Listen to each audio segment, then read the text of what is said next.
Okay, today's video is going to be a very unusual one.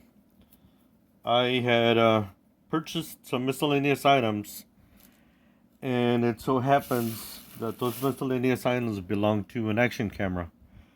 So I ran into a bit of a situation. I wasn't really prepared to use the item that's on the bench right now at the time that I had purchased all the GoPro accessories. Lo and behold, I got to thinking about it, and it turns out that this particular item is a camera handle with two additional mounts, which I have never seen before. But I want to say that based on the location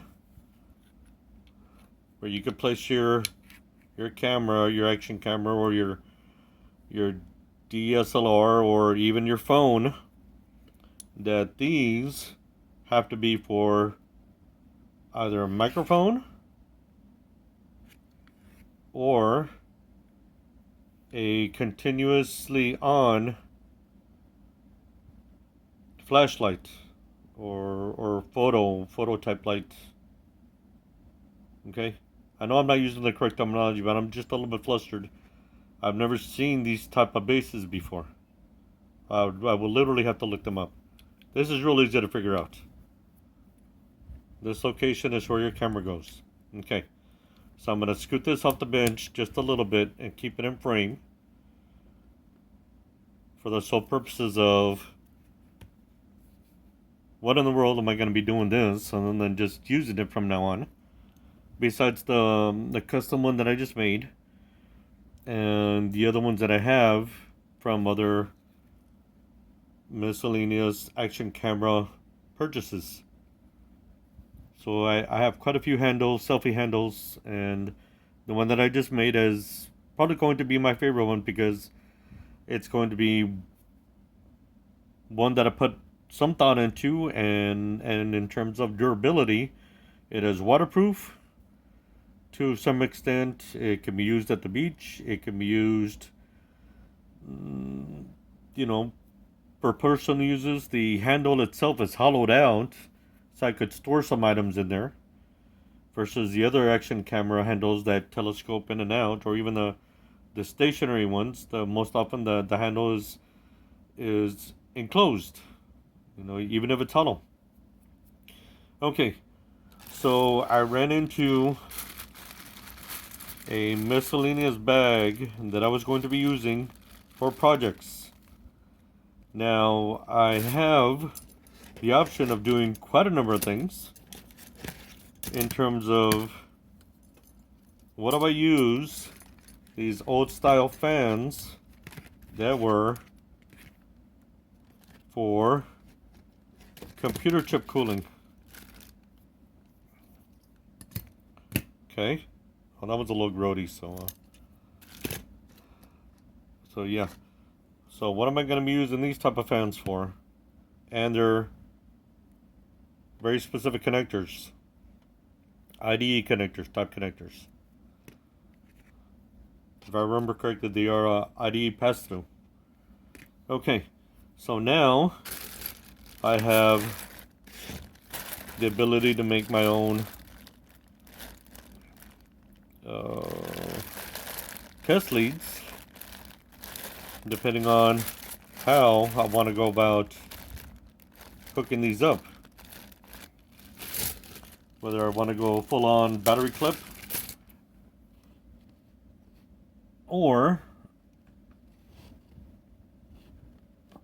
if I want to go alligator clip. This being battery clip, alligator clip, or clamp. Okay, or this other type of battery clip, alligator clip. So I'm going to probably be off air for a little while, maybe about a day or two after this, and try to figure out which direction I'm going to be heading into. I think I'm going to be using the power supply that I showed you the other day that was customized to power or recharge battery packs. The USB powered one. And there is a possibility there's a USB battery pack that I'm going to be using. Hopefully I won't be sacrificing it and finding out the hard way that the power supply is not going to work, which I've tried it before and I know it does. Or that other situation where I can hook up the bilge area fan that I have, that 12-volt fan. I could hook it up on the I don't want to say 5-volt side or on the 12-volt side. There's only three options: 3.3, 5 volts, or 12 volts. So that's the ATX power supply. So all in all, I have a lot of options, and I've also run into the scenario where I have a lot of miscellaneous adapters, power adapters, for various appliances or electronics besides just the universal ones. So that's the reason why I think I'm going to be out there for at least a couple of days until I can figure out which direction I'm going to be headed in and the intended purpose. So here's the universal AC to DC power supply, and I've got, I don't know how many bags I've got, along with the universal power supplies or adapters that I have. Here's this battery pack that I have for an old cell phone. So it's just really a matter of whatever I pull out of the bag is probably what I'm going to be using. So here's a miscellaneous power supply, but if I make an effort and type in the model number into Google, I can quickly find out what it might have been connected to.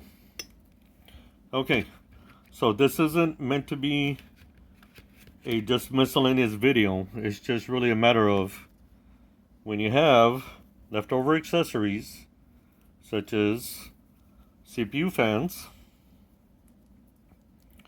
from old computers, and these were part of a miscellaneous bin at a electronics discount store. Okay, so I don't know why, but the owner of the company decided to say, hey, let's just get rid of them. So I ended up with quite a few of them for next to nothing, just because they were Pentium cooling fans. In terms of the little aluminum, see, this one even has the $2.99 on it, and then this one, or this other one, might even have the price on it too. Some already had the price on it, and I don't know why they chose black marker. It's almost impossible to see. But this one was $2.99 just by itself when they first put it in the bin, and now that's how much I ended up paying for almost an entire box. So really what I wanted was these pass-through connectors and just the fans. So I'll have to figure out what I'm going to do with this, and then just use it for testing ATX power supplies. So that's the video for today. Running into miscellaneous things from previous projects, previous purchases, and an overabundance of power supplies.